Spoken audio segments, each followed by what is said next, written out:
মাশাল্লাহ, মাশাল্লাহ, আলহামদুলিল্লাহ। একজনের স্বপ্ন আর সবার খুশি আজ একসাথে। ওই ভিডিওটা সবাই দেখবেন, আশা করি ভালো লাগবে। তো এই তো আমার ছেলের বার্থডে, তো সে তার আব্বুর সাথে গিয়ে কতগুলো কুকিজ কিনে আনছে, কুকিজ, আর এই তো সে কাপড় কিনে আনছে তার পছন্দ মতো। তো কাপড়গুলো মাশাল্লাহ অনেক সুন্দর, আমার ছেলে পড়তে অনেক সুন্দর লাগছে। তো এই তো সবাইকে কুকিজ দিবে বলে কুকিজ আনছে, আর এই তো তার বোনের জন্য একটা পুতুল নিয়ে আসছে, সে আবার অনেক কান্নাকাটি করবে। তো এই তো আমার মেয়ে তো পুতুল দেখে ভীষণ খুশি, কারণ তার পুতুল ছাড়া চলেই না, তার অনেকগুলো পুতুল, তারপরও তার পুতুল লাগবে, অন্য কিছুতেই সে এখন এত খুশি। তো এদিকে তার বার্থডে বিদায়, সে নিজেই দেখেন কি সুন্দর করে ঘর ঝাড়ু দিতেছে, অনেক সুন্দর রেডি হয়ে আসে ঘর ঝাড়ু দিতেছে। এই তো তার বন্ধুরা আসবে, যাদের সাথে কেক কাটবে তাদেরকেও বলে। তো এইদিকে আমরা কেক মেক কেটে তো বললাম চলো তোমার ব্যাংকটা ভাঙ্গি। তো এই ব্যাংকটার অনেক কাহিনী। তো তার বয়স যখন 1 বছর, তখন তাকে অনেকে কিছু টাকা দিত উপহার হিসাবে। অনেকে বলতে, যেমন মুরাদ হুজুরে আমাদের বেকারিতে আসছিল, তখন মুরাদ হুজুরে তাকে 500 টাকা দিয়েছিল। বললাম যে তোমার টাকাগুলো তুমি খরচ করে টাকা তুমি কি করবা, তার চেয়ে ব্যাংকের মধ্যে ফালাই দাও, আস্তে আস্তে কত টাকা হয় দেখবো। তো সে রাজি হয়েছে, তখন থেকে তার টাকা জমানো শুরু।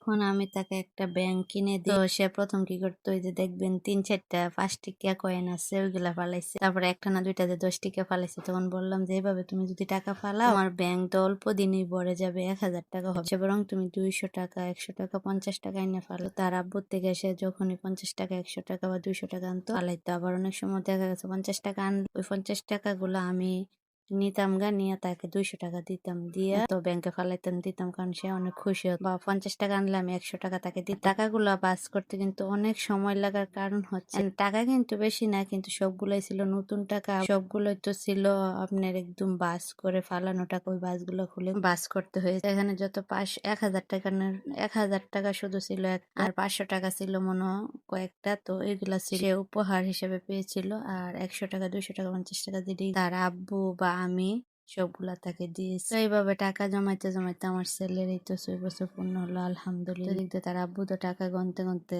অবস্থা খারাপ, মানে মনে হইতেছে অল্প টাকা, কিন্তু এগুলা গুছাইতে গুছাইতে অনেক সময় লাগছে, মনে হচ্ছে 5-6 লাখ টাকা। তো যাই হোক, সে তার আব্বুরে বলতেছে তোমার কত টাকা ছিল আমার সমান থেকে। তার আব্বু বলতেছে ওই সময় তো আমরা পয়সাই পাইতাম, তোমার তো ভাগ্য বলা, তুমি টাকা পাও। তো এই তো এগুলা নিয়ে হাসাহাসি করতেছিলাম। তার আব্বু বলতেছে আমাকে কত টাকা হবে তুমি বলো। তো আমি বলতেছি যে 25,000 টাকা হবে আমার আইডি। আর আব্বু বলতেছে না 24,500 টাকা। তো আমি বলি এখানে কয়েকটা 50 টাকার নোট আছে, এগুলা দেখো। পরে চাই দেয় 25,085 টাকা হয়েছে। তো এই তো আলহামদুলিল্লাহ, কিছু কিছু টাকা করে জমাইলে ভালো একটা অ্যামাউন্ট হয়ে যায়। এক সময় দেখা যায় তো সবার বাচ্চারা উৎসাহ দিবেন, দেখেন এভাবে টাকা জমা। তো এই তো আজকের দিনটা অনেক ভালো কাটছে, সবাইকে নিয়ে অনেক আনন্দ করলাম। সবাই ভালো থাকবে।